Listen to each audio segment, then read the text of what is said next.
And we're live. Now it's live. Now it is live. It is officially live. The hardcover comic. Dun Doing dun it live. dun. We are live. And we're actually earlier than most evenings. We're usually later than this. My kids seem to all go to bed. I can jump on at like 9. Let's do this. There you go. Yeah. It's nice for me too. Yeah. Yeah, man. Yeah, there's been a lot happening this week. I know, yes. Very. Just in terms of reading, but in terms of watching especially, I've actually made an effort. I know you obviously did too, to watch Locke and Key. I haven't finished it. Still got the last episode to go, but 9 out of 10. Pretty good. 90%. Yeah, no, my wife and I binged all 10 episodes in one day. Damn. Yeah. No, that sounds like fun intermingled with boring. Period. No, it was nice because we kind of broke it up a little bit throughout the day, but like right. no, we had the weekend kind of off together. We caught up on all of our shows, and I had already seen the episode from like the night before. I watched them like really late at night. Yeah. And I thought it was something my wife might enjoy. So I was like, hey, if we don't have any other shows, there's a show that I need to watch and I want to watch. And I think you're gonna like it. Like, let's check it out. And if you don't like it, whatever. But I think you'll enjoy it. And so yeah, we watched it, and she didn't love it by any means. She thought it was okay. She said the architecture is what kept her going. She just liked looking at like all the pretty architecture in the show. Yeah. She said there was too many plot holes for her liking. She goes, these kids are so stupid. Why does the mom do this? It's so stupid. So she wasn't she wasn't a big fan of the story. But I was like, hey, the books are 10 times better. No, definitely they are. Yeah, and it's one of those things where, if there are so many, because there's a whole bunch of different keys, and you can start coming up with things in your own head that you would do with each of them and figuring out, I don't know, oh, I would have done this instead with this key and that. So I feel like, Joe Hill created so many options for people to, make their own story up along the way too, of, what they would do. It's true. Which is kind of cool in its own way.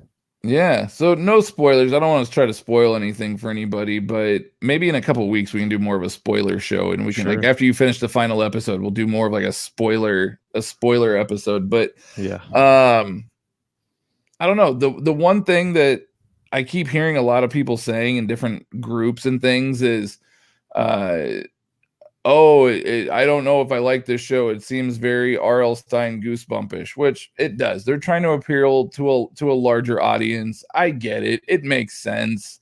Did that bum me out a little bit though? Yes, because the books are way darker. Yeah. And I've actually seen some people say like, oh, Joe Hill writes like R.L. Stine and he doesn't write like his father.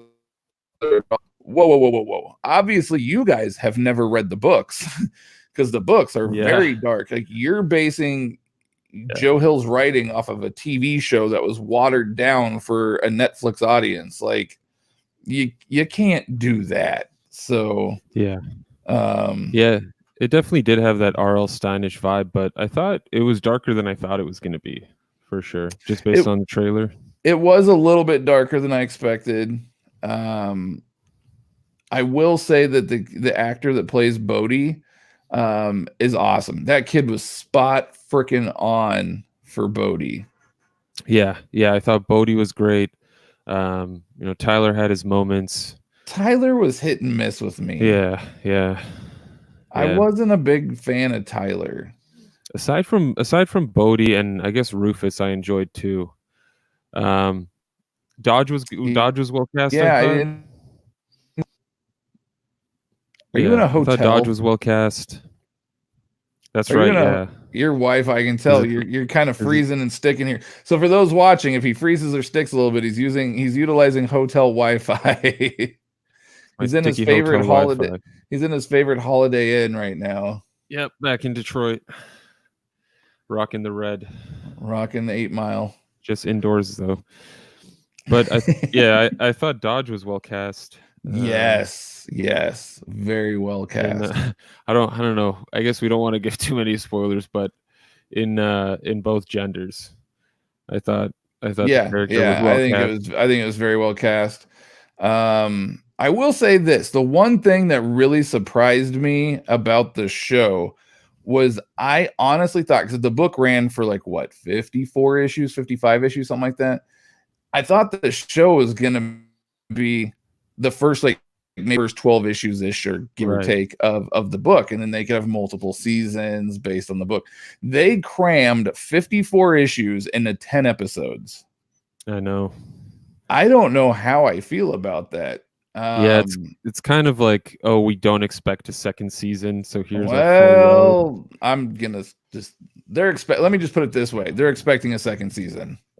Well, and I know Joe Hill has all these little side stories that he's done. Correct. But I mean, those do connect a little bit, but it'd be tough to craft a whole season around them. But here's what I think they're gonna do. I think they're gonna do what they're doing with Chilling Adventures of Sabrina. So Chilling Adventures of Sabrina is on its 3rd season on Netflix. I have seen all of the first season, like most of the second. I haven't seen any of the 3rd yet. But Chilling Adventures of Sabrina, the comic, has only ran for 8 issues. Huh. Good for them. For Netflix. Now, granted, Roberto Aguirre Sacasa is the one writing the show, and he's also the one that wrote the books. So maybe that's kind of why. But yeah, the book only ran for 8 issues, and I think the show's like 30 at this point, 30 episodes. So I think that's kind of what they're gonna do with Locke and Key. Right. There was always talks about a sequel comic. Correct. But and then he kind of came out with the like Small World, and there was one other like tiny, like real tiny, yeah. So we'll see what happens, I guess. But maybe whatever plans they had for a sequel comic, guess we'll see it in live action. Yeah. Oh, I forgot to greet you today, sir. Aloha. Yeah, that's right. Aloha to you too. That's right. Oh, Bodhi. That's gonna be my new greeting to everybody. Yeah. That was great. That made me laugh really, really hard. Yeah. It was cool to see Iceman as Duncan. Little crossover action. Yeah, no, I thought that was pretty good. I was like, holy crap, it's Bobby. Yeah, I thought they handled the keys well overall. They did swap the order around for. Yeah, they did. How they were found and how they were used and all that. I thought the head key. I knew they were gonna have to do something different aside from like the head popping up. Yep. And people like literally shuffling in the little head. I thought they handled it pretty cool for a live thing. I think they did a really good job of handling that. So yeah, I was pretty impressed. Yeah, that was cool. The it definitely 100% got a little Harry Potter-ish when Bodhi stepped through the ghost door. Yep, and you kind of saw that in the trailer too. That's how we kind of knew, like, this is gonna. Yeah, they're going all in, which I understand. IDW needs to make a crap ton of money on this, and so I think they did a good job. Though I think they're gonna make good money. I think it was definitely a success. Yeah, I enjoyed it. Looking forward to the last episode. I want to know how many more master editions have sold since the show dropped, because I've seen a lot of people that have said, "Oh, I really enjoyed the show, but I've never read the books," and I'm like, go buy the master editions right now. Read the books. You're going to be more impressed with the books than you are with the show. I guarantee it. Yeah, especially Gabriel's artwork adds so much to that story too. His style, his detail, all of it. They did a pretty damn good job in the show too, but just it's not the same feeling. Not at all. Mom was too involved. Yeah. She wasn't. I mean, they kind of touched base a little bit on the alcoholism, but she wasn't broken enough for us. No. SJWs over here. For those of thing, we're actually gonna. Mike hasn't even seen the last episode yet, so we're actually gonna be doing another episode later on, like here in a week or two, where we actually do go in and we spoil the shit out of Locke and Key. Right now, it's just very high level overview and what we thought. So, yeah, I thought the pacing was it got a bit slow quite a few times. You're just sort of having a character repeat even something they literally just said to someone else. They have to repeat it again to another character. But those are, you got to fill time with these shows, and they're already cramming all this content into one season. I guess I just didn't expect that to happen, you know? Yeah, no. There were a couple cool cameos as well. There was 2 Easter egg cameos that I actually spotted in the show that we'll discuss later on. I think both of them have already shown up before the final episode, so you should have seen them both. Okay. But okay, I don't want to spoil them for people that maybe hasn't seen it yet. Because Yeah. when I saw it, I was like, "Holy shit!" And I was like, "Oh, that's." So yeah, it was pretty cool to see. Okay. I got you. Yeah, I enjoyed it overall. You know, I'm looking forward to a second season if we get one, but you know, there were some moments. I'm just being, I guess, a complainer. Yeah. You know, some slow No, moments. overall it's pretty good. Yeah. I enjoyed it. Kind of speaking, I guess, on the same topic of like movies and stuff. So I don't believe either one of us have seen, I know I haven't. I don't believe you have. Harley Quinn and the Birds of Prey movie. What was originally titled Birds of Prey and the Emancipation of One Fabulous Harley Quinn has now been renamed to Harley Quinn and the Birds of Prey. But it's been getting some dude, like all the groups that I'm in, it's actually getting pretty good reviews. Yep. Yeah. The way like McGregor portrays Black Mask, I think, is some of the complaints I've seen. But overall, people are like the movie, they were actually pretty impressed with it. So I'm actually pretty excited to go see it. I just need to find time, but it's actually gotten some pretty damn good reviews, man. Yeah, that's what I've heard too. A few of my buddies have seen it, and they said too, they're like, it's way better than Suicide Squad. Yes. And yeah, they said they had a fun time. So I'm looking forward to taking my gal out. I've heard it's a lot of action. It's definitely not meant for children.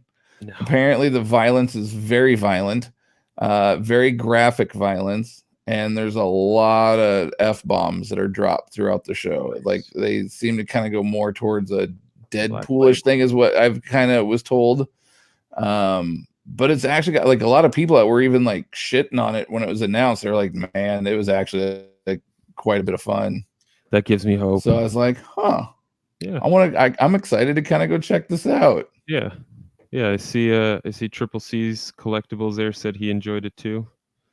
Yeah, it was pretty good. One of the better DCU movies.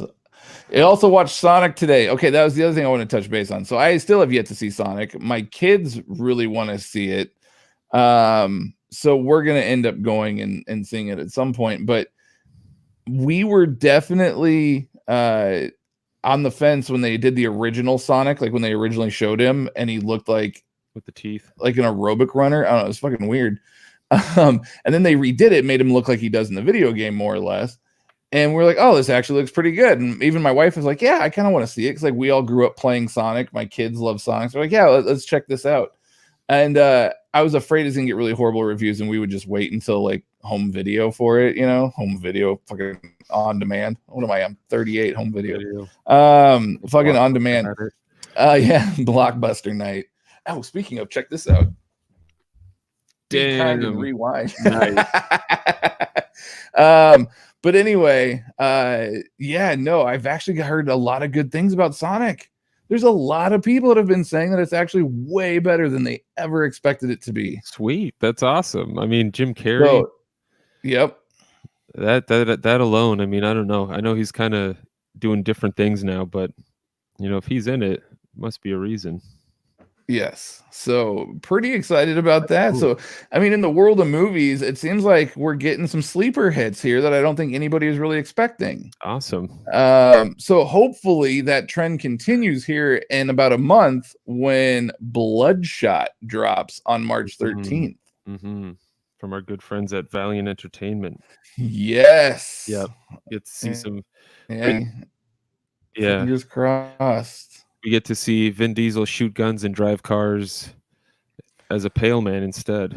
It's not Fast and Furious 10. No. Who knows? He might be able to regenerate in the next Fast and Furious. Yeah, that'd be hilarious. No, I'm pretty excited though. I'm fingers crossed. Like I'll definitely see Bloodshot. I'm gonna try to go see Bloodshot opening night. But you know what'd be really fun, dude, is also like even if we've already seen it, just say fucking go again. If it's good, that is. We go see it in Kansas City one night. Yeah, that'd be That'd sweet. be a good time. Yeah. Because it'll be out, it should still theoretically be in theaters. It'll only been a week, so Hopefully. I would hope so. Yeah. Yeah, we should go see it when we're at Comic-Con. Yeah, That'd man, be a that's a good blast. call. Yeah, absolutely. They got Yeah, some nice theaters down there too. love me some Bloodshot. Yeah, we saw Black Panther that one year. Yes. I remember. Yeah, I mean, I love Bloodshot. I did that video recently, sort of just talking about the series since the reboot and the those lovely deluxes that I still have the pleasure of having. I know. I don't know how much I don't think the Bloodshot ones are like super pricey or anything, right? Volume 1 is like the Oh, okay. original Volume 1, the Dwayne Right. Swazierski. Sure. That one is. Okay. Yeah, he's a great character. So we'll see what good old Vin does with it.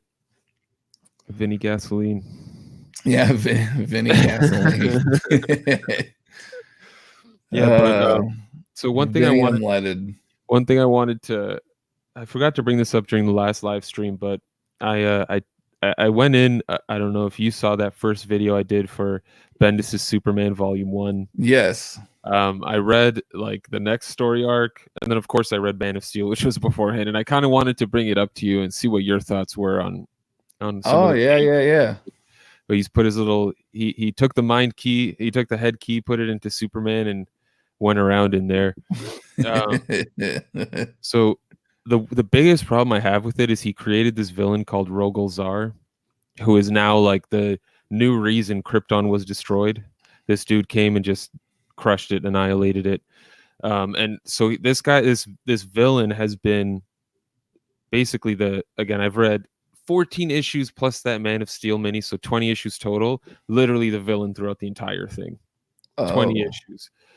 And it's like it reminds me of Doomsday, where he's just ultra powerful and he can actually communicate and strategize. So he's Doomsday with a brain.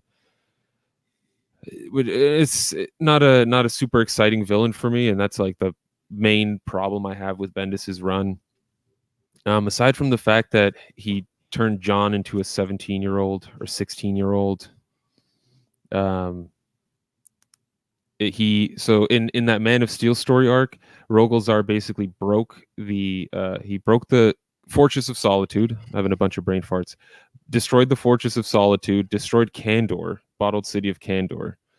And it was revealed that he was the destroyer of Krypton. So already right off the bat, that's what Bendis is changing. So Superman relocates the Fortress of Solitude. Kandor is just gone. Bottle City of Kandor. And now this Rogol Zar guy is just he was in the Phantom Zone, and the first arc just sort of ends. It's this guy and Zod fighting in the Phantom Zone, and then Superman's teleported out of the Phantom Zone, and the story arc's over. And then John comes back as a 16-year-old, and like the next 6 issues are Bendis talking about John's time, because what happened is Jor-El, who we all, he was Oz at first and then revealed to be Jor-El. He basically took John and Lois on this space trip. Lois decided to leave early, and then him and John just kept going, jumping around different planets and even different universes. John dealt with what are they? The Crime Syndicate, Ultraman, Superwoman. All those dudes from Forever Evil. Yep. He dealt with them. Really lame characterizations for them by Bendis, in my opinion. They didn't really seem like the Crime Syndicate. And then John comes back and gets recruited to the Legion of Superheroes, and he's gone again. So that's it. That's all that happens. Whoa. I mean, in all honesty, that's pretty much all that happens in like 20 issues. A lot of amazing artwork, incredible Ivan Reyes, just stunning 2-page battle spreads, like a lot of action. It felt like it shouldn't have been in the Superman title. It should have been in the Action Comics title, because it was just action all the time. And I mean, unfortunately, the son and father relationship we were all hoping to see flourish over years and years with Peter J. Tomasi and Patrick Gleason is over. It's over. He's now a teen. Superman missed all those years with his son. All the years of puberty and complaining, walking in on him. masturbating. Yeah, but I mean, yeah, no, it's rough. I just want to say something real quick because I see that Sandman has joined the chat, and so I wanted to publicly apologize to Sandman and kind of get a little something off of my chest tonight. oh boy. So I'm sorry, dude. Get him his high horse, people. This is bullshit. Yeah. Utter bullshit. So as you guys all know, we did the 4.5K drawing for the $50 gift card like a week and a half or so ago. The Sandman, knowing the internet and knowing how people like to troll, etc., I go on to the actual post that Sandman left on the original video where I was announcing the drawing. I was announcing the giveaway, not like who the winner was. I went to his post, commented on his post so that way he would get a notification saying, hey, to email me. Because I'm like, oh, nobody's going to go through and scroll through all of these comments and look for Sand or whatever. 5 minutes or so after I posted that, I get an email from someone saying, hey, it's Sandman, blah, blah, blah. How do I do this gift card thing? And I was like, oh, yeah, man, cool. Like, are you in the US? And they were like, yeah, I'm in the US. I said, all right. Well, I'll send you the IST gift card then. And right as I'm about to purchase it, I get another email that says, can I do Amazon instead? And I was like, oh, fuck it, whatever, I don't care. Sure, why not? And so I'm getting ready to send it to them, and they said, is it an e-gift card or is it like, how does it work? I said, yeah, it's an e-gift card. And they said, oh, well, can I re-gift it to somebody else? And I said, sure. Like, why not? It's your gift card, man. Do what you want with it. And I said, do you not want it? And I mean, this whole time I thought it was kind of odd. And they were like, oh, I just feel like being generous and I want to redraw. I'm going to use all of your commenters and I'm going to redraw. I'm going to send you a video of it. And I go, that's cool, man. I'll post a video on our YouTube so that way people can see what happened. And they're like, oh, no, don't post the video. I'll just send it to you directly. 10 minutes goes by. I get another email, the video where they did a random drawing, a randomizer drawing, and someone else was picked. So they said, hey, do you have contact info for this person? I was able to find something. They reached out to that person and to my knowledge gave this new person the gift card code for the $50. And I was like, all right, well, kind of odd, but sure. Like, why not? Like, pay it forward. Like, that's cool. Whatever. Well, a week or so goes by and I get an email from tonight, actually, from who is apparently the real Sandman, dun, dun, dun. Who had been trying to reach us on YouTube. For whatever reason, I didn't see the comment. So he ended up emailing me and saying like, oh, hey, what's up? What do I need to do to get my gift card, etc.? And I was like, well, apparently someone was claiming to be you. Like, this has already been happening. Like, this has already happened. And they gave it away to someone else. And like, I have this whole email thread. And he was super cool about it. Super cool. Like, didn't care. Like, oh, that sucks, but like, it's all good. Don't worry about it. So I was really hoping to do something nice for him, but unfortunately, we use our own money. Like, that was like our own cash that we earned. Like, it's only $50, but still, like, that was our own money. It wasn't like it was gifted to us or anything like that. Like, we were trying to do something fun for you guys. And some jackass, I mean, if you felt bad about claiming that it was you and then wanting to give it out to like whoever, just fucking say, hey, like, I was sorry, man, I'm not really Sandman. I want to give it to someone else. Yeah. Just own up to it. Like, it's a $50 gift card on a YouTube giveaway. Come on. So now going forward, any sort of giveaways that we do, we're going to have to figure out a different way to do it. I'm not sure yet how we're going to go about doing it.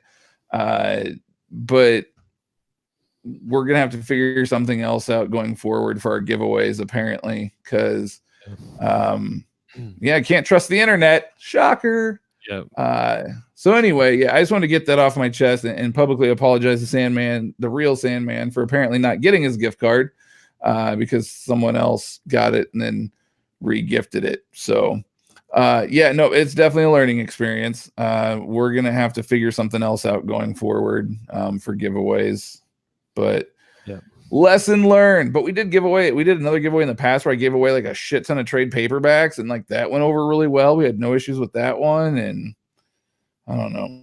Anyway, I just needed to vent for a minute. That was just kind of BS, and I just wanted to apologize to Sandman. So yeah, maybe we can figure something else out in the future. Yep. Figure something else out cool for him. I don't know. We'll do something different for the Valiant giveaway. Yeah, that could be cool. Speaking of the Valiant,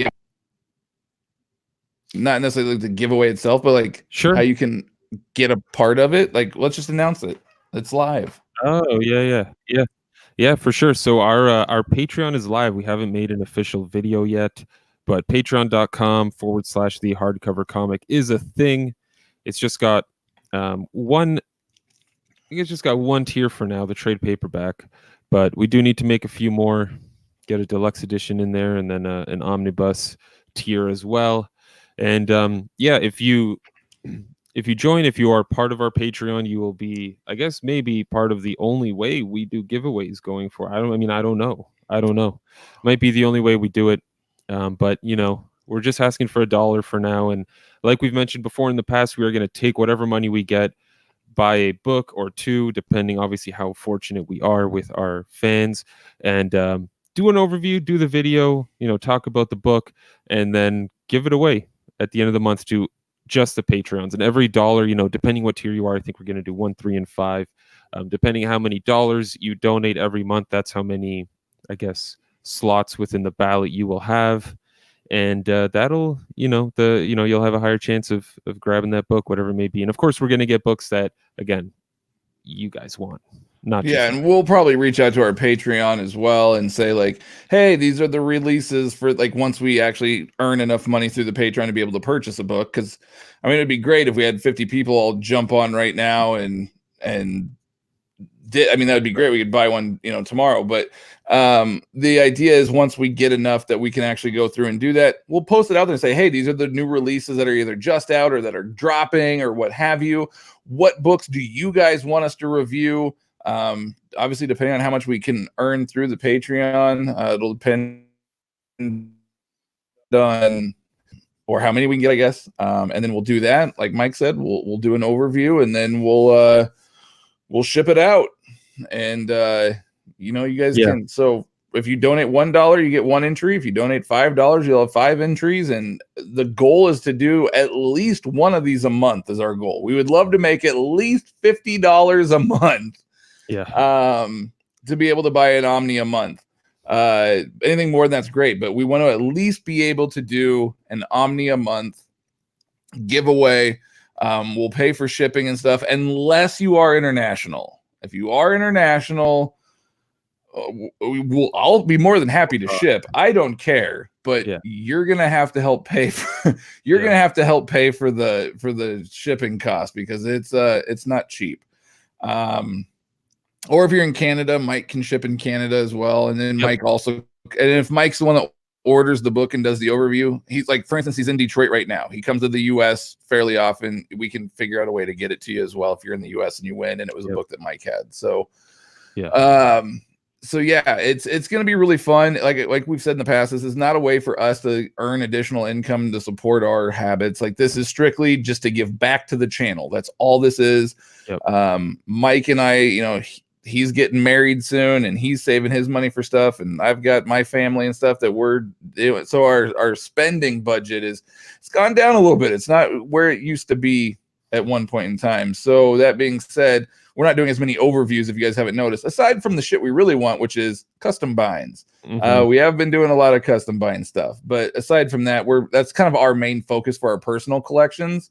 But we know you guys still want to see like Peter David's Hulk or, the new Conan stuff, like things like that we could easily do overviews on and then give them away to people. Yeah, so please go support us on that Patreon and let's give back to the community and get you guys some Omnis for some great prices. Yeah, no kidding. And of course, there is a plan, I guess, to do additional content. We mentioned interviews with creators before, where people could chime in and add their own messages and whatnot, and ask their own questions. So there are still things in the works. We are, just busy and taking it slow, making sure it's slow and steady, and learning from our mistakes and moving from there. Yeah, and making sure that we do it right. Yeah, yeah. Speaking of, I guess, books that are coming up, I do have a little list here for March. It looks pretty exciting. All right. Some omnis and hardcovers coming out. So it looks like the Year of the Villain omnibus is dropping. I know you said you slightly enjoyed that. I didn't actually read any of it. I read I think it was the Joker one, if I remember correctly. I enjoyed the Joker one. Yeah, no, I did read that one. I did enjoy it. Sweet. Got a Black Widow omnibus dropping. Little ASM JMS omnibus volume 2. Wicked and Divine, the final hardcover's coming out, wrapping up that series. It looks like I've only seen the Amazon image, and it looks like it's 2 books, which is different. But it could just be an Amazon image. I don't know. House of Mystery Bronze Age Omnibus 2. That'll be good. X-Men Children of the Atom hardcover box set. Yeah, one of those big $500 box sets. Well, you can get it cheaper than that, obviously, through but that's one of those big, like Civil War and the Infinity Gauntlet. And yep, fork over that cash. Those are, I mean, they're regular size hardcover. For those that don't know, those are not always nice. They are very, very nicely done. Yeah, the whole presentation is real nice. Mm-hmm. Umbrella Academy, those new library editions, first volumes dropping. Power Pack Omnibus, Jack of Fables Deluxe Volume 3, Batman White Knight Deluxe Edition, Aquaman Silver Age Omnibus. I think that's it. Uncanny X-Force new printing as well. Pretty cool month, March. I'm looking forward to April. April's a good one. April's gonna be my good month because I believe we got, unless it got pushed back, but we got Postal dropping in April, which I am beyond excited for. I cannot wait to get my hands on that Postal Deluxe, which is basically an omnibus. It's like the first 25 issues, I believe it is. I mean, much an omnibus, but they're calling it a deluxe. And then I also believe that's when the Wolverine reprint drops too, is in I think it's March. If I remember correct. I think it's March. Is Wolverine March? IST research. Okay, maybe Wolverine's March. But yeah, so anyways, it's gonna be a good month. I'm looking forward to April. Yeah, April should be fun. I mean, it's, throughout the year there's going to be quite a few good books dropping. It looks like the Alan Moore Absolute Volume 2 got resolicited for Halloween, wasn't it? Or like right around Halloween, October 21st. Yeah. Pretty fun stuff. I don't know how much I'll be picking up, but that's all right. I got like 7 or 8 binds that are already prepped. Yes. Speaking of binds. Oh, wait. Do you mind if I do something real quick here? If I schlock some stuff? Yeah. Okay.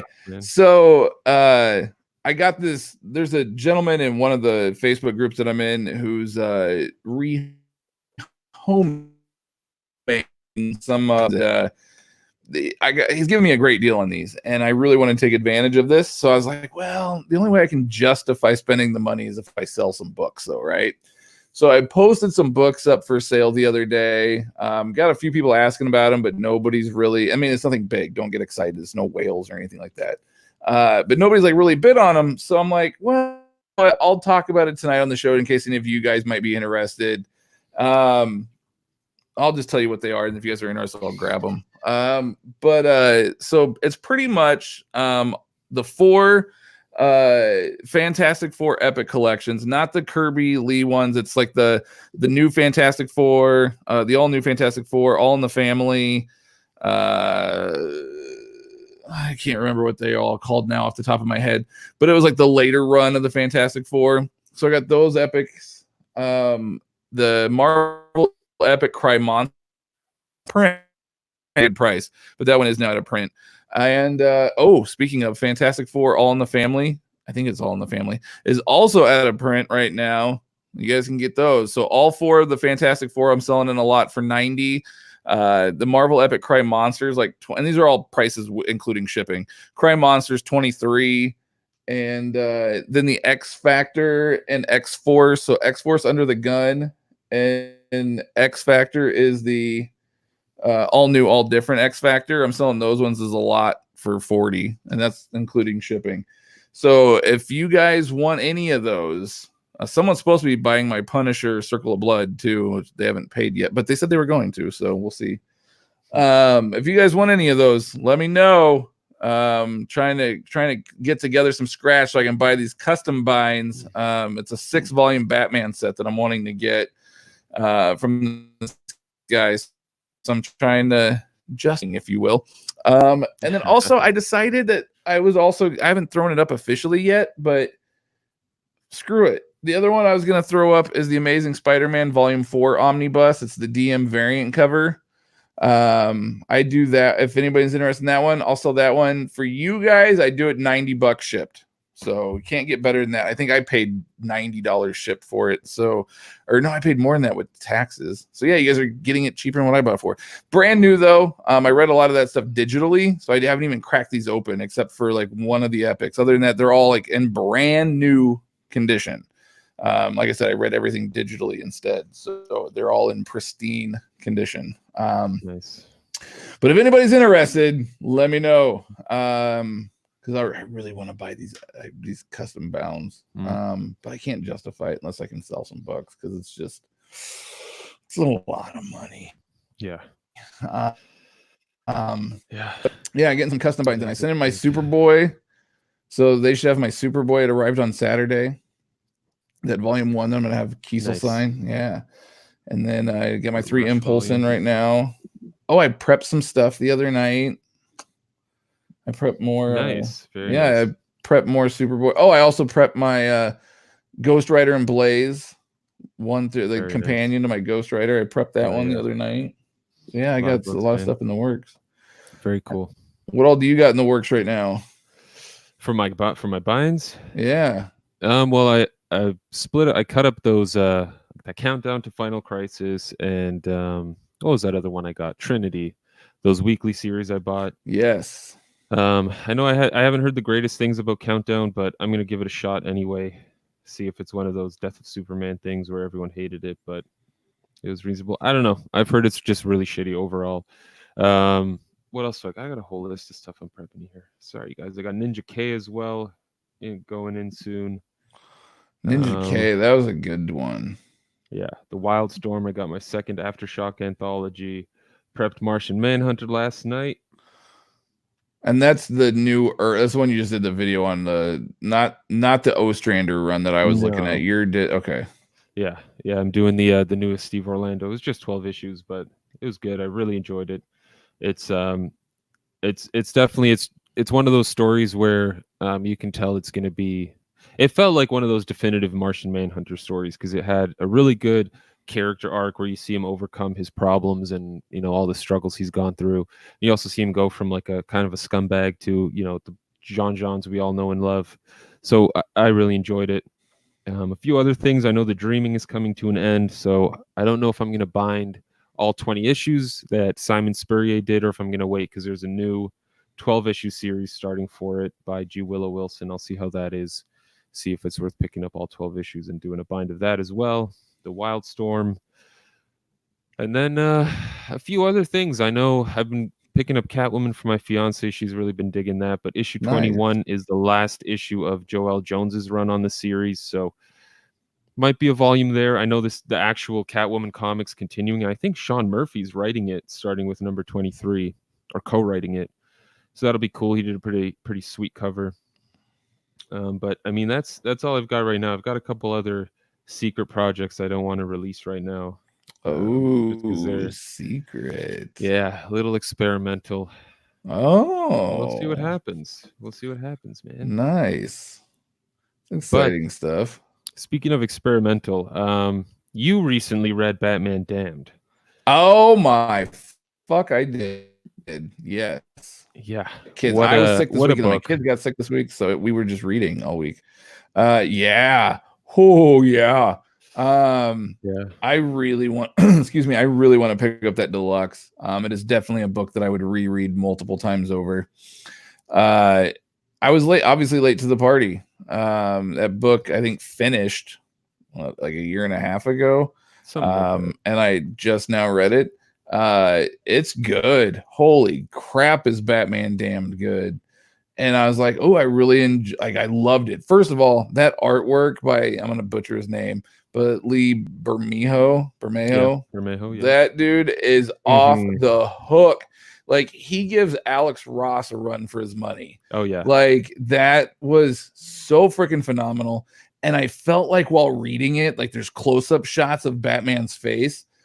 And I felt like while reading it that he was like channeling Michael Keaton's best. I mean, obviously the costume was different, but you could see like what to me felt like Michael Keaton features in the Batman mask, and I just thought it was amazing. I was so blown away by that book. Right. Obviously, is probably a lot of you guys know Constantine's like one of my favorite characters. Good old John, and I didn't know he had anything to do with the book because I knew nothing about Batman Damned going into it. And so as I'm reading it, spoiler alert, it's been out for a couple of years. Hopefully you're not like me and you guys have read it. As I'm going into it, I was like, holy shit, Constantine's in this. And then like I got even more invested I read it, and it was just absolutely phenomenal. Azzarello did an amazing job writing it. The only thing I knew about Damned going into it was the whole Batwang thing. I remember that being a big thing, but other than that, I knew nothing. And it was so incredibly good. Oh, I wonder what else is out there for Black Label books that like. So I read Superman Year One. Not. I don't even know how that's a Black Label book. Like, that's not, because Black Label's supposed to be like more adult oriented. Like, right. That just felt like a childhood. I don't know. It was what I wasn't a fan of that one, good. But that Wonder Woman Dead Earth. That first issue, I read that one. That was damn good. Yep. I don't know how I felt about, because that's what Daniel Warren Johnson, I believe, is the one that did that. I didn't know how I felt about the art initially. It took a minute to kind of grow on me. After it did grow on me, though, I was like, oh, hot damn, like this is really good. I think it fits the story really well. Yeah. So I really did like that one. David. We've spoken about Joker Killer Smile quite a few times. Yes, that one's really good too. Killer Smile was dope. I know that they're coming out with kind of a sequel, which I'm looking forward to. I read Harleen. Well, not all of it. I'm in the process of reading Harleen. I'm enjoying that one as well too. The Question. David Robertson said The Question by Jeff Lemire is so good. I haven't had a chance to read that one yet. I'm actually reading the Denny O'Neil Question run from the 80s right now. Nice. As sort of my backlog reading. And I'm enjoying the hell out of that too. That's really good. I kept hearing really good things about it over the years, but The Question was never a character that like ever popped up on my radar. And so people kept talking about how good it was. So I was like, well, I want to check it out. It's really good. I'm enjoying the hell out of it. There's also been, I think it's called Joker Harley Criminal Sanity. Is that out yet, or is it coming? There's 4 issues out, I think. Oh, okay. I didn't realize that. I've heard mixed reviews on that, mostly borderline that it's mediocre. I haven't read it myself, but I mean, hey, it's supposed to be, I think, 9 issues total. So oh wow, that's kind of a longer one. Most of them are only like 3 issues. Yeah, and then there's the new Harley Quinn that just started. Jimmy Palmiotti, Amanda Conner. I didn't hear good things about that either. If you're into their, we didn't like their Rebirth. Yeah, we didn't like their Harley stuff. So I'm not. Yeah, it just sucks because that they've become sort of the go-to Harley people. Yeah, like they're amazing people too. When I got to meet them, they were so freaking cool. Like, I always heard like, oh, they're kind of whatever. No, they were the nicest people. Amanda was super nice. Jimmy was awesome. That dude said that he signed my Ghost Rider custom bind because he had inked a lot of the early Ghost Rider stuff that was drawn, and so he was telling me stories about it from like back in the day when they were all sitting around and the book, and he was incredible to talk to. So I really liked them as people. They were very, very nice.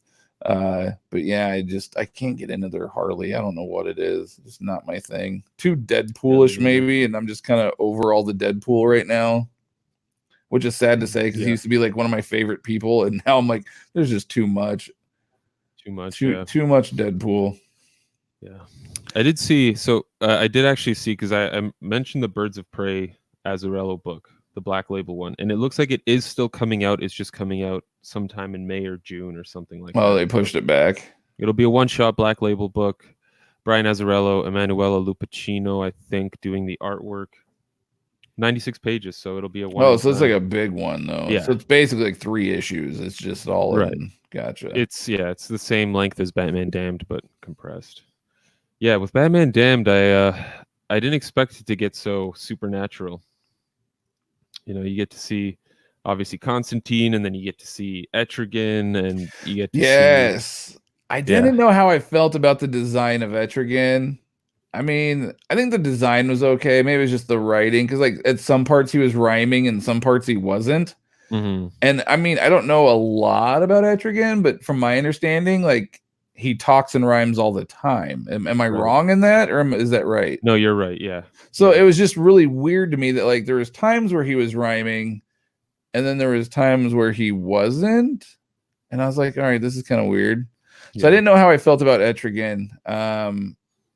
But yeah, no, there was a lot of really cool cameos in that book that was awesome. Yeah, they're Libra Mejo. I mean, he did Joker with Azzarello. Yes, the Luthor Joker. Yeah, Batman Noel he did as well. That's the one you told me I needed to read. I haven't read. I think he wrote that one too, so it's all in one. And I know he does a whole bunch of variants for like the main Batman series. I think every variant is a Libra Mejo one, so he's doing a lot of work. His art is so good. Oh my god. Beauty. It's pretty amazing. I read it. I was blown away. Like there was parts that book almost just made me want to, like, I don't know, man, it just created so much emotion reading it. I love that book. It was so incredibly good. Yeah. If you guys haven't read it and you guys were like kind of on the fence with me, or it just wasn't on your radar for whatever reason, go get it. It is so amazing. I can't wait to get the deluxe, because it's it was so good. I hope we get to see Azzarello do more supernatural stuff, either a run on Constantine or and he wrote Hellblazer for a little short while, you know, back in the Vertigo imprint Hellblazer.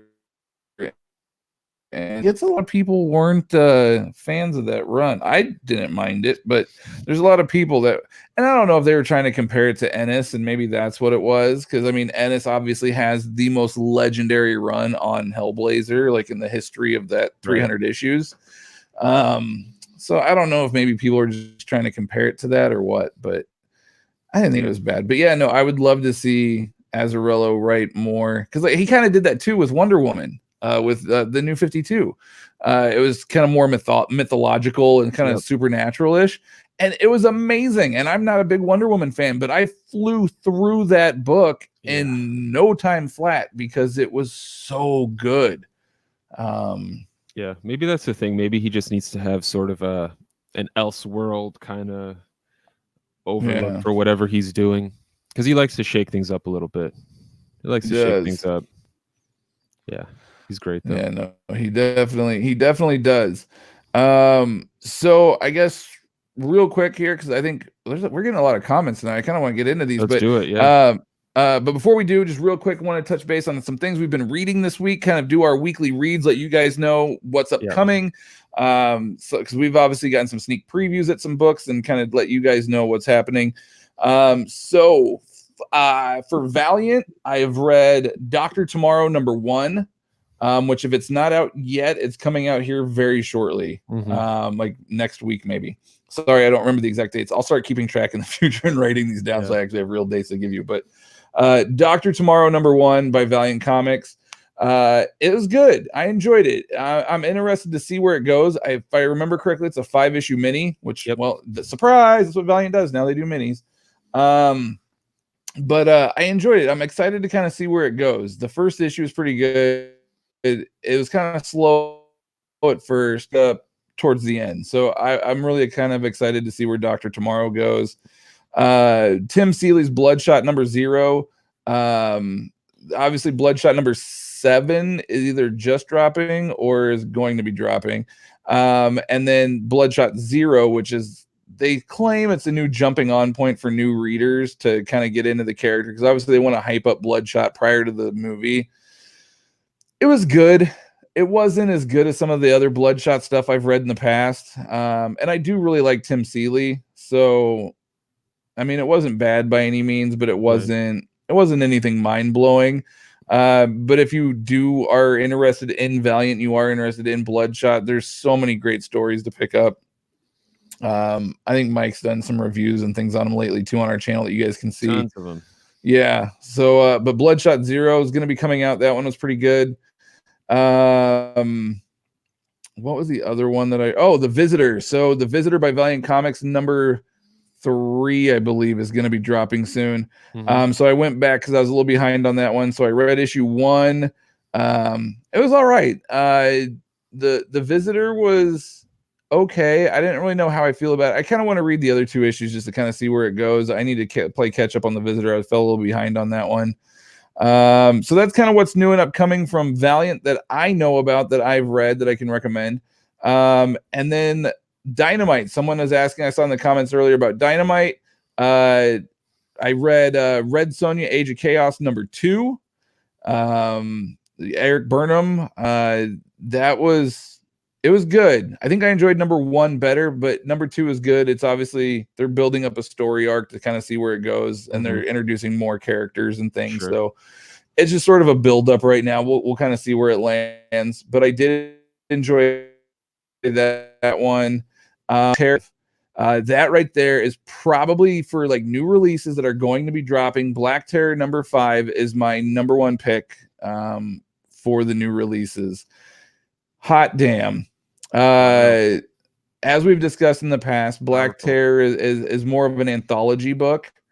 And I really loved issue 1, and then like 2 and 3, I was like, and then 4 I really kind of liked, and 5 I loved. It was really, really cool. I really like what Max Bemis is doing on it. So if you guys are interested in Dynamite at all, be sure you guys are picking up Black Terror and Red Sonja, Age of Chaos, both. Those are both really, really good titles. I saw that Deja Thoris was coming out. I didn't read that one, so I can't speak to it. But man, I'm so excited though for Black Terror and Red Sonja, Age of Chaos. So yeah, it's gonna be a good time for Dynamite. So that's where I'm at. Mike, what have you been checking out? Yeah, I mean, in terms of new releases, aside from my regular pull list, man, Green Lantern season 2, wow, what a start! I mean, Grant Morrison, time and time again, reminds me just why I love him so much, why I would do anything for that man. It's just so good. He introduces this new Crystal character that I think is going to be a fantastic addition to the Green Lantern Corps. He's partnered up with Hal Jordan, and they're just, the way they communicate with each other is hilarious. It's so much fun. Grant Morrison and Liam Sharp both make an appearance in that issue as well. Be sure to try and find them if you haven't yet. I did post where they are on Instagram, so watch out for that.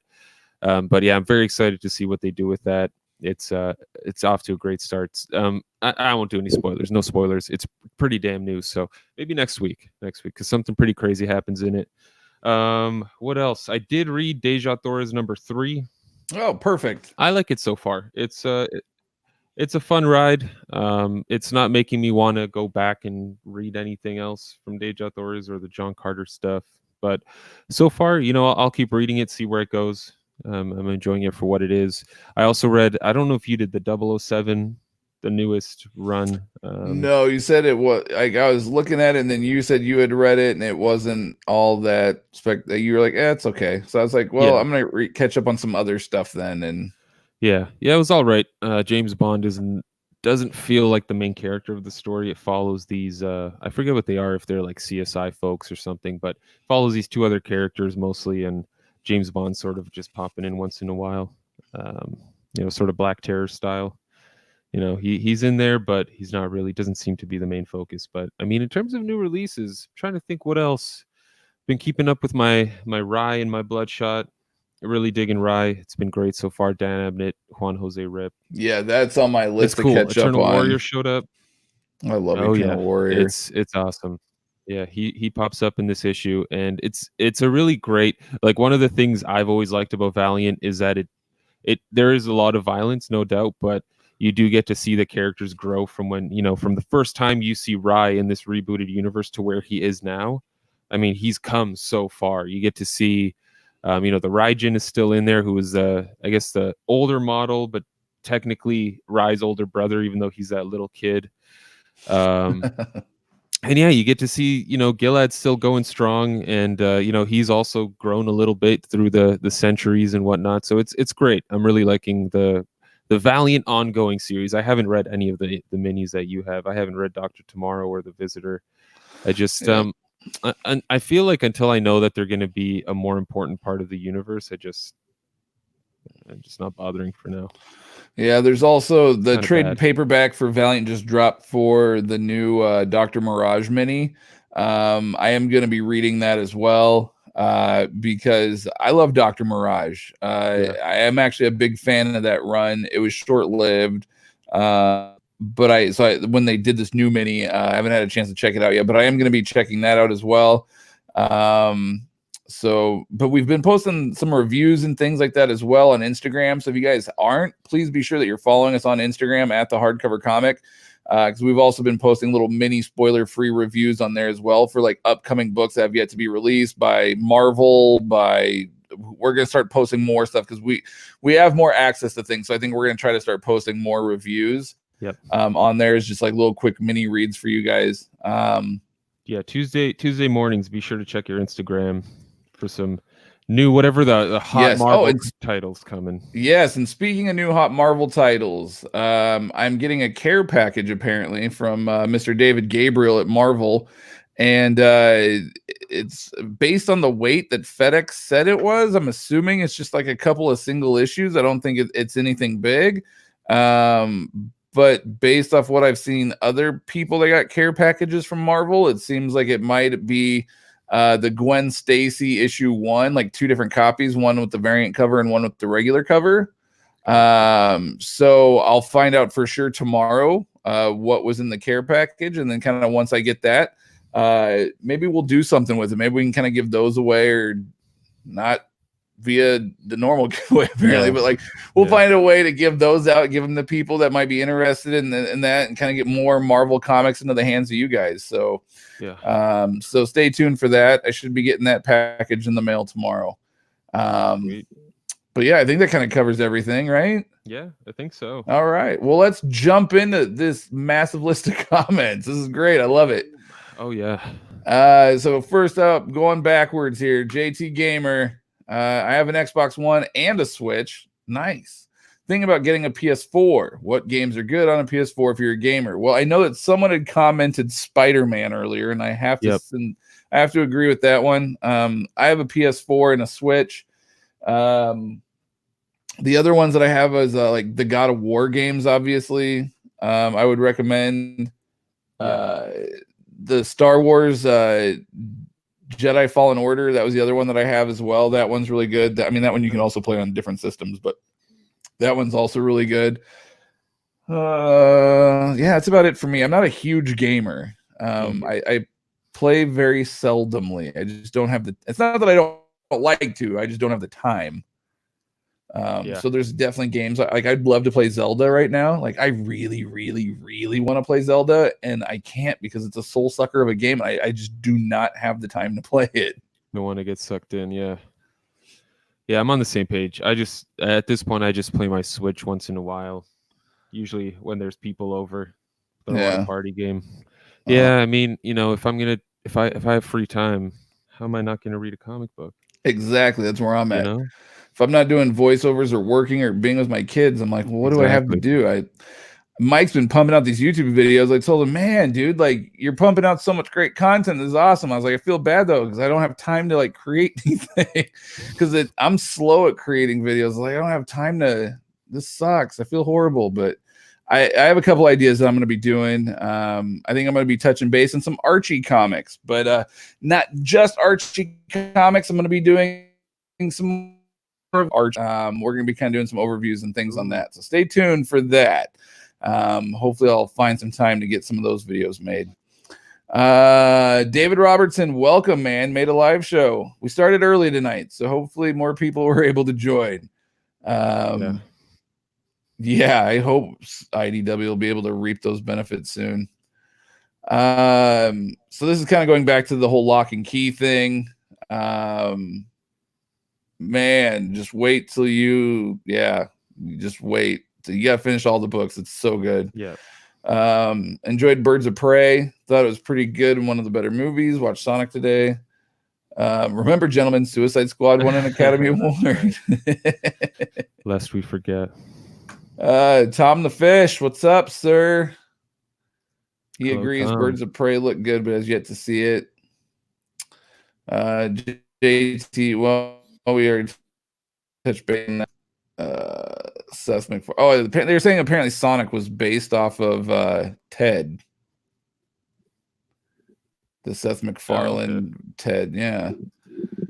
Oh, Prime, right. Jim Carrey, and Sonic. Really? Like, okay, so Prime is in you gotta be careful when you say Prime Jim Carrey, because Jim Carrey has had several phases of his career, all of which I think are really good, but he has had several phases.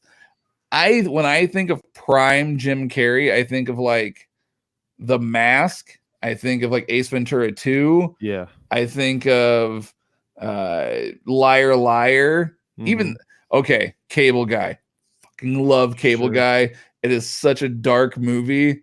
I love it. And I think it flies over a lot of people's heads, but the Cable Guy is great. So what do you mean by Prime Jim Carrey? Like, in Living Color? I'm curious. Oh, maybe that whole John being a teenager is being used in the new Superman and I'm pretty sure I was supposed to say Lois show. Lewis, Superman and Lewis. I mean, maybe. I mean, I guess from a TV show standpoint, it would make sense to use an older kid, but at the same time, I don't know, man. Like, don't got to do it in the comics. Don't write comics for TV. Like, that's where I think people go wrong. Is that they try to write a comic they're trying to write a TV show, but using comic books as a gateway to said TV show. Right. Instead of just writing an awesome comic, and if it becomes a TV show, then so be it. Yeah. Like Stumptown. A lot of people probably don't know that Stumptown is based on a Greg Rucka book. Yep. On TV, he just wrote a good comic, and it just happened to turn into a good TV show. Yep. That's right. After Crisis, he had 2 sons. I hear they're going to be older, whereas before Crisis, he was just born. Yeah, I haven't watched all that crossovers. I just don't have time to watch TV. But I did see the one episode where they were showing them, and it was a baby. I remember seeing John as a baby. He ain't a baby no more. Nope. He's a big old man. Sandman. No worries. Don't sweat the gift card. Thanks. I appreciate it. Sorry, man. Yeah. Maverick taking this. Yes, definitely took it as a learning experience. So, was a real Slim Sandman. Please stand up. No doubt. Critique Geek, welcome. I think this might be one of the first times I've seen you on a live show. Yes, all 12 watching right now. Please go sign up for our Patreon. Sandman, I'll sign up for sure. Well, we greatly appreciate it. Appreciate that. Berserker Unbound from Lemire this week. Excited for that, and Wicked and Divine. I'm not familiar with the Berserker Unbound. What's that? It was that series, that 4-issue mini he did with Mike Deodato Jr. I don't know if you read the first one. It's sort of like it's kind of what's happening with Conan at Marvel, where it's a barbarian warrior who makes his way into the modern day and is trying to figure things out with his sword. Have you read it at all? I read the first issue. That was about it. It was pretty. but wasn't. Yeah, I like Deodato's work. Yeah, it didn't get me too excited. I always give Lemire a chance, but. All right, Mike, here's a couple questions for you. Up there. Oh, there we go. All right, so David. What settings well, or I guess poster type I'm do you guessing use for this the is. DJs? I'm guessing this is for like the printing itself. I mean, I've never printed anything myself, so in terms of the paper you get, it depends what you're doing. We've sent a few people to Houch, and I know I have, where you just literally upload the file, send an email with your details. They know exactly what it is. I'm sure as soon as they see it, hey, it's a dust jacket. They know how to make it all pretty and whatnot. So I don't think there's anything you have to do with them. Is there, Matt? Anything else after that? No. You just go to their website, houshandbindery.com, and they're up in the upper right-hand corner. There's a place to upload files. When you go to upload the file, you just basically fill out the form. That's part of the file that you're uploading. Yeah. Leave your contact info. They'll usually get back to you within, I don't know, 3 with your invoice that you have to pay, and then once you pay it, they ship it out. And I mean, I'm local to them, so I get mine the next day, like once they ship it. So I can't speak for certain how fast it ships, because they don't ship it via USPS, at least not for me. They were shipping it via like speedy delivery or something like that. I don't know. I'm actually not familiar with it, so Right. I don't know if they utilize USPS for non-local or how that works, but I get mine usually the next day. So Right.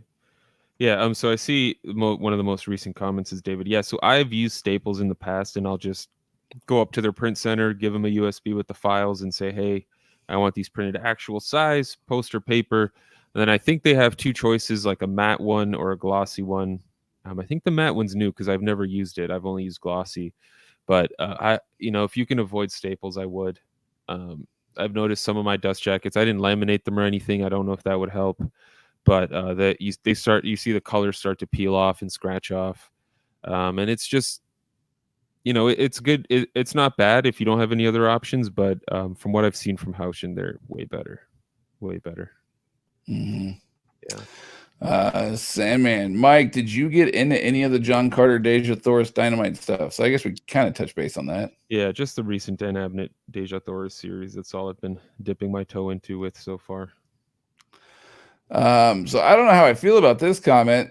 So this is referring to Batman Damned. The Omni Bros all murdered that book on their review. They said Damned was one of the worst books of all time. I had all 3 of the issues when they came out. Okay. Obviously, I've never seen that video. I'm going to have to highly disagree with them, though. Yeah. I'm going to have to wholeheartedly disagree with them. I guess I'm curious to see why they think that's one of the worst books of all time. Yeah. I mean, to each their own. I don't want to say anything bad, like to each their own. But I will say that blows me away that they thought that was one of, not only did they not like it, but the fact that they went ahead and said it was one of the worst books of all time. I question that. So I'm hoping maybe you're just paraphrasing. I don't know. That just seems a little harsh. I guess maybe I need to go back and watch that video, because nah, man, I love Batman Damned. I mean, to each their own, Yeah. There's so many Donny Cates fanboys out there for, the Marvel stuff I love his indie stuff. I'm a huge Donny Cates fanboy for his indie stuff. Yep. But for his Marvel stuff, I'm not a fan at all. And I know that there's tons of people that are. So, to each their own. Everybody enjoys something different. Yeah. Okay. Did they say why? I'm just blown away that they would say not only that they didn't like it, but that it was one of the worst books of all time. That just seems like they have a vendetta against Azzarello, which a lot of people seem to do for some reason. I don't know why, but a lot of people seem to have a vendetta against Azzarello. I have no idea why. None. Yeah. Tushar Mukherjee, comics should be printed in India. Marvel and DC are having a huge fan base here, but they're not accessible to everyone, and we have to import it. They should exploit the Indian market. Man, I guess I have David Gabriel, who's like the sales the VP of sales and marketing. I could send him an email like, hey, do you know you're big in India? Like, he's not going to give a shit what I have to say, but that's crazy, man, that you guys it's not accessible. Yeah, that's crazy. Maybe they just think that because everything's digital now, that they figure if people want to read it, they'll find a way to do it based on digital. I guess so. Still. You think maybe that's what it is? I don't know. I guess I just wonder why they wouldn't. I'm sure they've done market research and stuff. I guess I just wonder what's going on. Yeah, that's weird. Yeah, I know. That is really weird. Well, that sucks, man. I'm sorry to hear that. Hopefully they see this and yeah, they're watching right now. They're one of the 12. Yeah, David Robertson. Just kidding.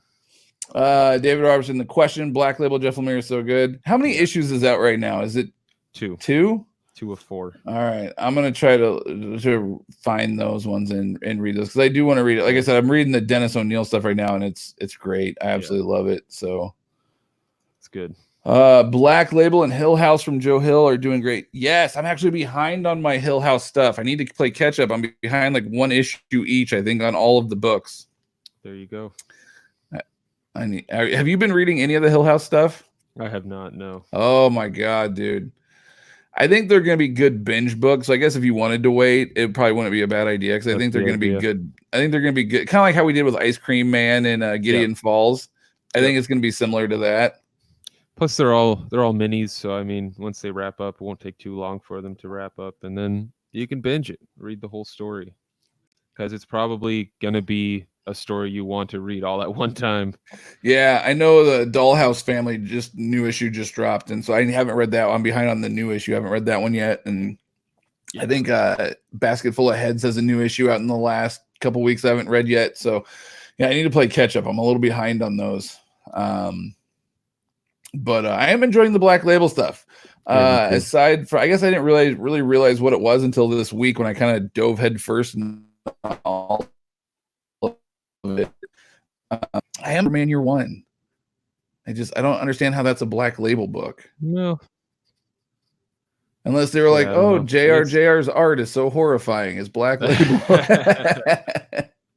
We have to get it on oversized pages right from the start. Yeah, the magazine, the Premiere Plus or whatever they're calling it. Yeah. I don't know. It was a weird book to do. Austin Caldwell, hi. What's going on? Black Label has that Last God. Oh, I don't know what this is. What is that? Last God book. Yeah. It's sort of like a D&D fantasy. It's an epic fantasy book. Yeah. Ooh, that could be fun. If it's in like Die was really good. Yeah, I know. So Black Label has become a lot bigger than it was when it started. It's also, I think, a lot of the Sandman titles fall under the Black Label now as well. So it's sort of they've started putting the Black Label on stuff just to say, hey, this is mature. But they're not all, you know. It had like its own like Sandman universe imprint. You're right. Yeah, but like the Constantine book has the Black Label logo on it. So I mean. It might just mean mature books going forward. Huh. Yeah. All right. Well, I still don't understand how Superman Year One's on there. Just saying. Yeah. New 52 Wonder Woman is the best Wonder Woman I've read. Well, that's the only Wonder Woman I've read, so I'm going to agree with you. But it was really. No, I take that back. I've read Rebirth. Rebirth was good though too. God damn, Rebirth was really good. Yeah. I'm torn. New 52 is really good though. Obviously I got it in a bind. It was a gift from Mike actually, and it's fantastic. I just need to get the dust. He actually even designed a really pretty dust jacket. I gave him some images that I wanted, and he created a really cool dust jacket. I just need to get it printed. So long ago. I know. It was like back when all about that one. That was back when you first started doing it. Yeah, and the East to West one too. Oh, that's right. Yeah. East of West. I just need to get those ones printed. The flashbacks are Miko. I think maybe black and white art. Then the present with his real life looking. I'm confused. What is this in regards to? This is for that Joker Harley criminal. Oh, okay. Gotcha. I do like Miko's art a lot. Yeah. He did a lot of Valiant stuff. Yep. And hot damn, his art is gorgeous. Yeah, he's great. I love Miko's work. Maybe I'll check out an issue. We'll see. I'll do it. Fuck it. Let's do it. Why not? Why not? Was it Trip? Trip, was it you that was asking me about Dark Arc, the Colin Bunn? I think so, yeah. Yeah. Update. I'm not caught up. I did read like 2 issues. Haven't done it at all. Issues. I don't hate it by any means. I'm kind of interested to see kind of where it goes, I guess. It's an interesting premise. I will say that. Yeah. So more to come, but that just reminded me of that when we were talking. Oh, Mike, here you go. Sandman, the humanoids video was great. Thank you. It was fun to make. Did you see people fucking questioning you? Were they? Oh, yeah. Did you create this because of Omar? And it's like, what? Because I remember you messaged me and you were like, fuck. Yeah. You're like, I just got this video made, and then right as I'm about to post it, I noticed that Omar did too. And yeah, I was like, oh. Yeah, no, I quickly put together a video in 2 hours, looking into each book in depth and all that stuff. Yeah. No, it was odd timing. I guess, we share fans and multiple people. That's true. All to do a humanoids video, and we both did. And hey, it is what it is. I'm glad you enjoyed mine though, Sandman. Yeah. I'm glad.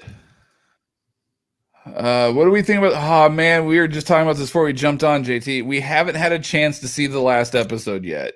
Neither one of us have seen it. I was planning on watching it today, and then I got sidetracked with some other stuff, and I just have not had a chance. I'll probably watch it tonight, honestly. I'm sad that it's the end of the first season. I'm excited for a second, though. I'm really still hoping for a King Shark spinoff, provided he doesn't die in like the final episode of this one. And King Shark one would be fun too, but Bane, I really want the Bane spinoff more than anything. Bane spinoff. Yeah. I want my goon. You can have them. A Bane Valentine's Day special. Yes. Oh my god. Maybe. I love it. I don't know, JT, what did you think? No spoilers though, but what did you think? Yeah. Kind of going back to Sonic, it's like Ace Ventura and Ooh, so Jim Carrey in his prime. He's saying it's similar to Ace Ventura and The Mask. Sweet. All right, that's cool. I'm down with that. That's good. Oscar, hi. Hey, what's up, man? I think this might be the first time we've seen you comment as well. So welcome. I love it when we get to see some new faces. This is awesome. Yeah. Cable Guy is also great. Jim Carrey steals every scene he's in. The voice of Sonic did great. James Marsden. Oh, see, a lot of people weren't sure about James Marsden because he seems to do a lot of like after his whole Cyclops run, he seems to do a lot of like these like live action animated movies. Like he did Hop and then he did Sonic, and maybe those are the only 2, and it just seems like a lot. I don't know. I feel like he did something else too. But anyway, a lot of people were questioning him in this, so I'm glad to hear that he did a good job in it.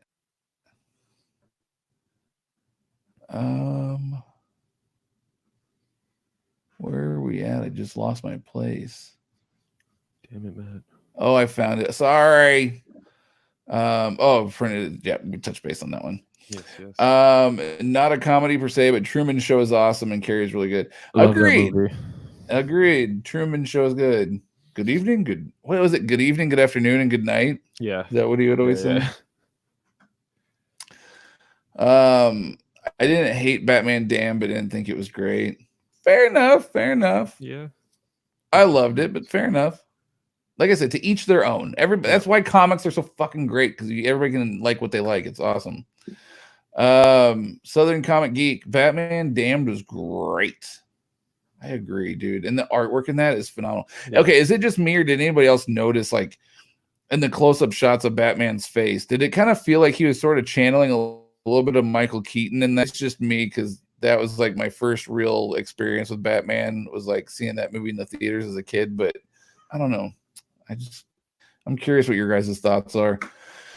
Oh, wow. Damn. Okay.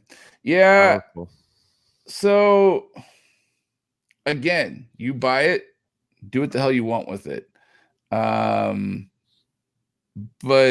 I know this is something that he's done for a very, very long time, which is like pour root beer on his comics and things that he doesn't like.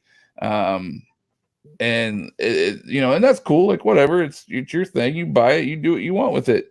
But there's a part of me that's just sort of like, I get that you may not like something or that you may hate something, but instead of like destroying it and whichever method you deem necessary, why not give it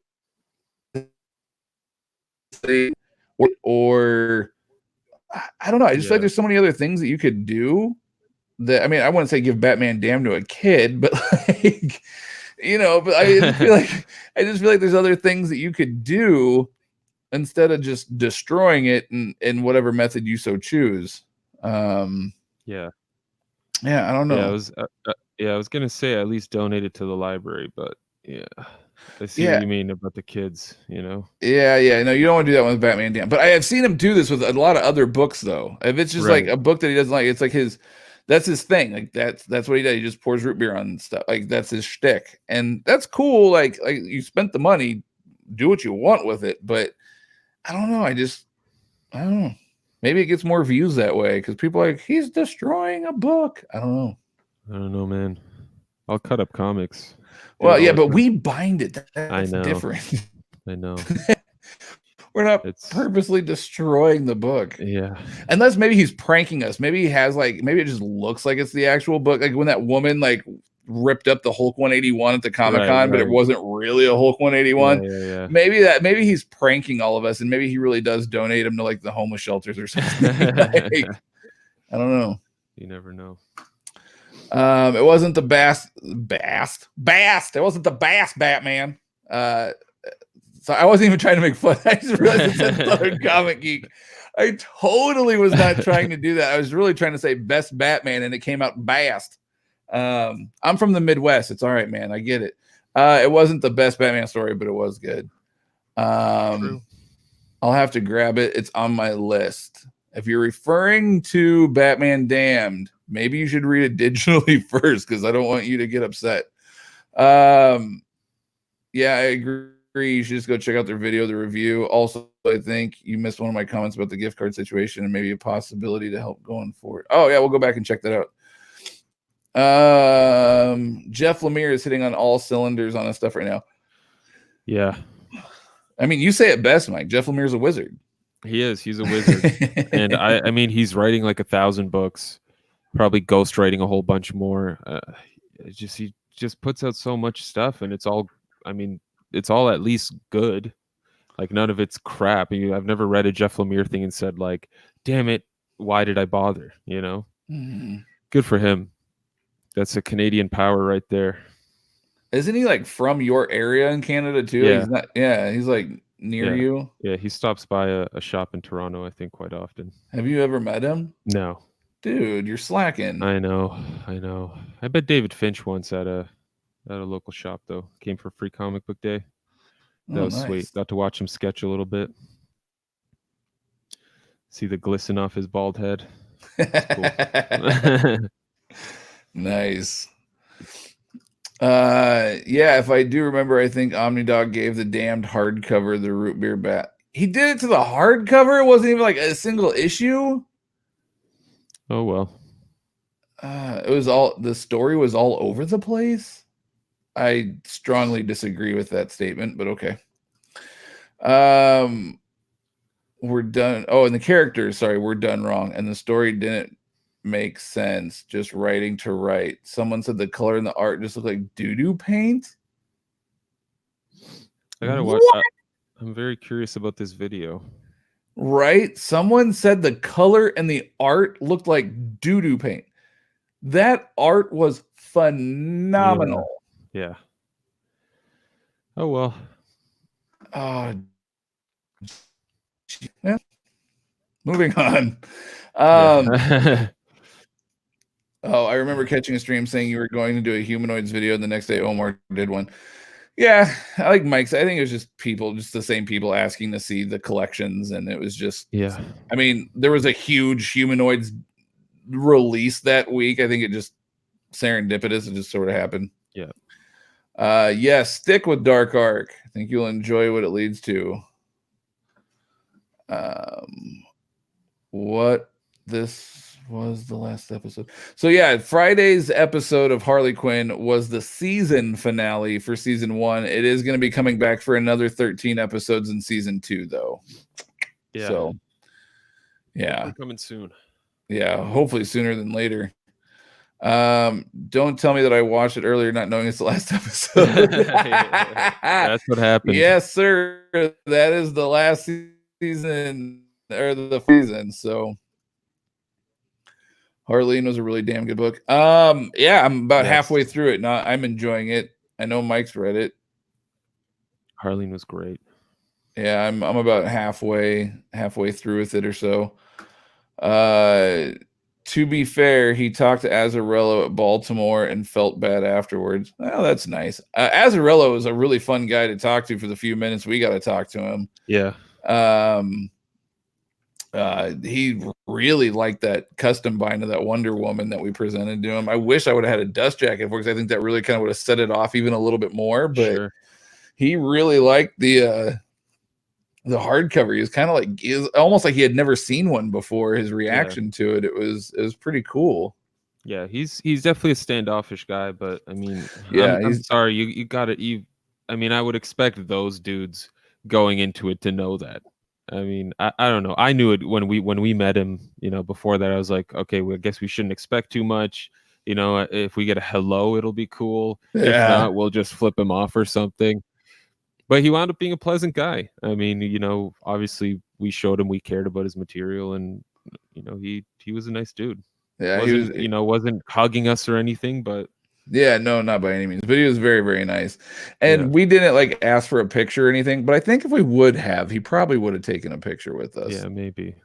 I did think it was weird though, because at the time I didn't realize that him and Jill Thompson were married. Right. And most of the time, like Amanda and Jimmy, like they're married. So like when cons, like they sit together. I guess it kind of makes sense because they also work on books together, but like they're together. And it was like, it was interesting because because Jill was also at that con and they were nowhere near each other. They were like on not opposite ends, but they were like a good space away from one another. Right. And I had no idea that they were married till later on. Yeah. Yeah. That was funny.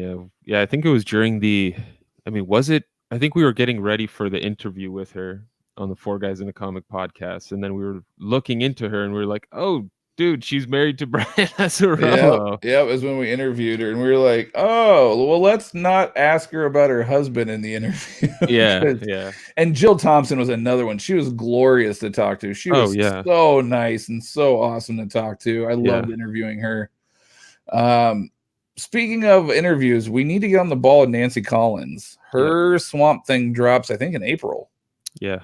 So yeah, we need to get on the ball and reach out to her and see if we can get her on. It's coming. We may we have a New Mutants Demon Bear saga stream in the works. Yeah, thankfully, a lot of fun stuff. We've narrowed it down to just those 3 issues.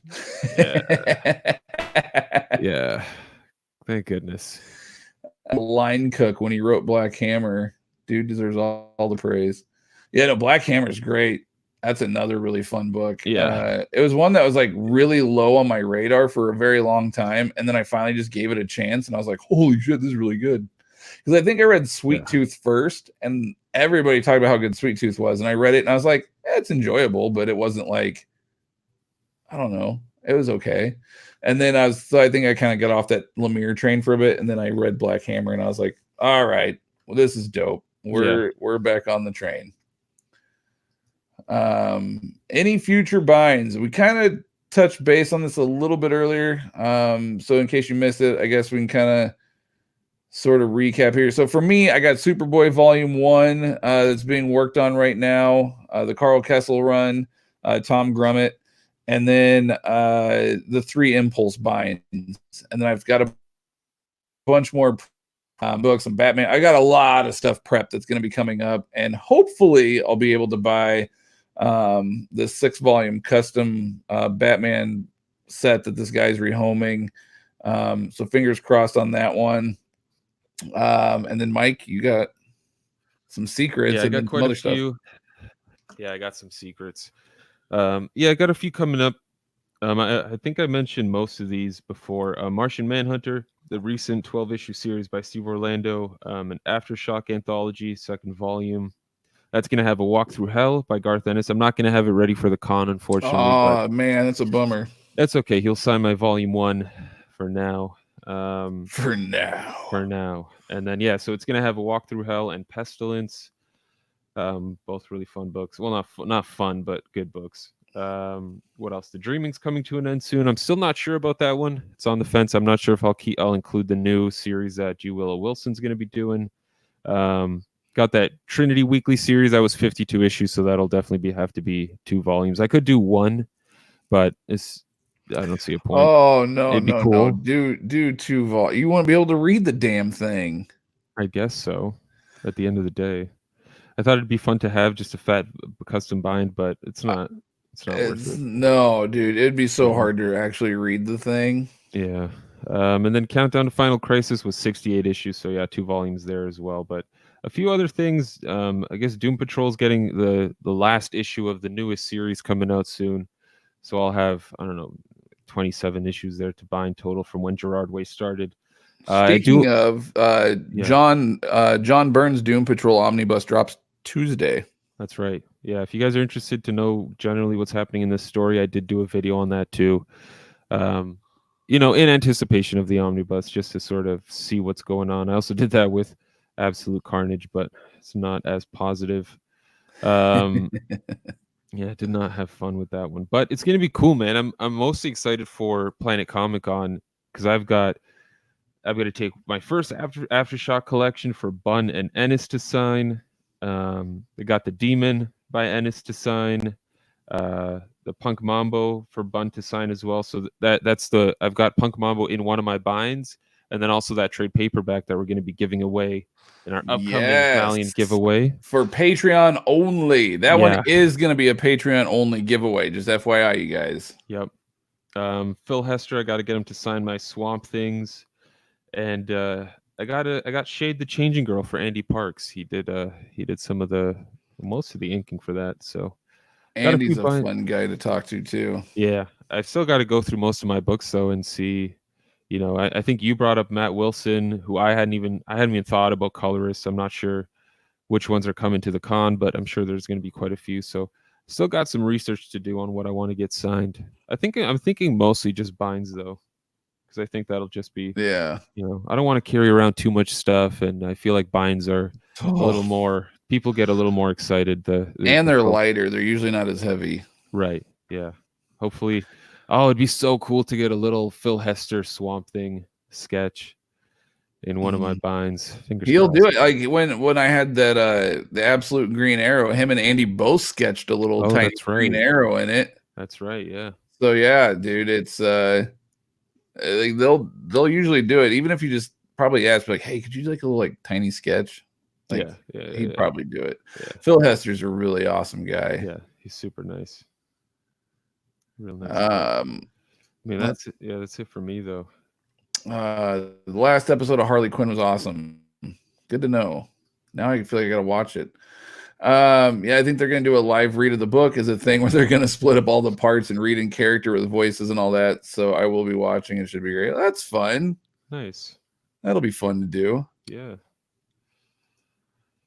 Can't wait for Black Hammer Library Volume 2. That solicit was nice. Yep.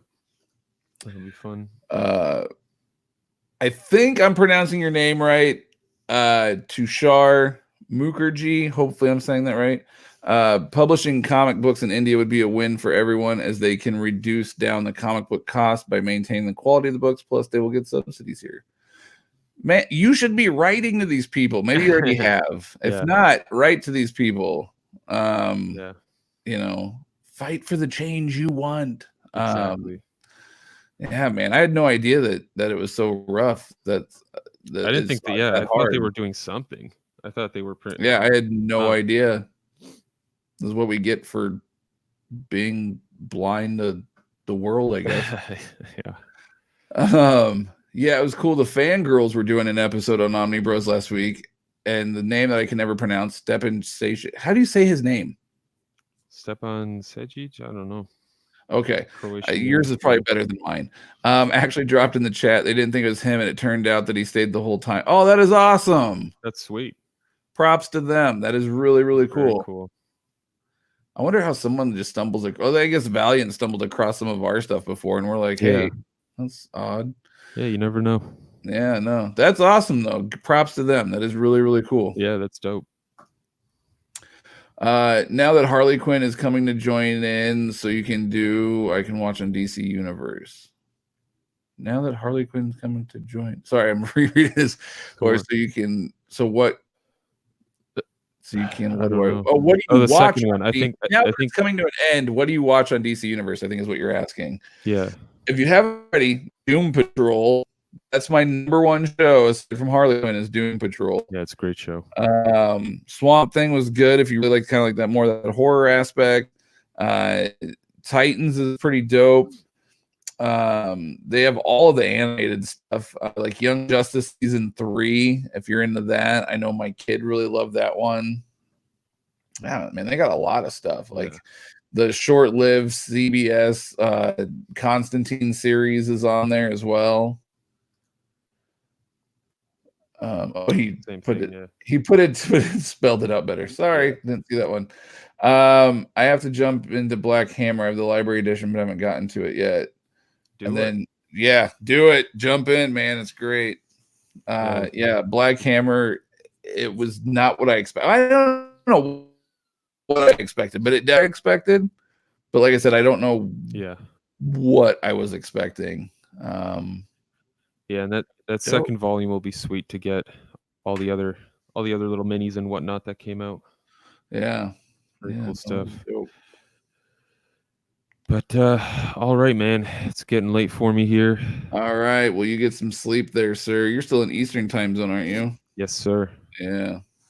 11:46. Yeah. All right. Well, get some sleep. I'm glad we were able to kind of jump on a little bit earlier. Thank you for everyone that joined and kind of hung out tonight and commented and hung out with us. We greatly appreciate it. Don't forget Patreon.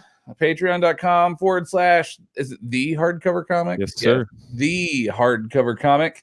Like I said, once we can earn enough via Patreon each month, we're gonna be ordering books and giving them back to you guys. So it's a great way to get started. So thank you everyone. Be sure to check us out on Instagram as well, as we are doing our weekly mini reviews. Currently, it's been for Marvel. We're going to be doing more for other publishers as well. Image, Valiant, Archie, all that fun jazz.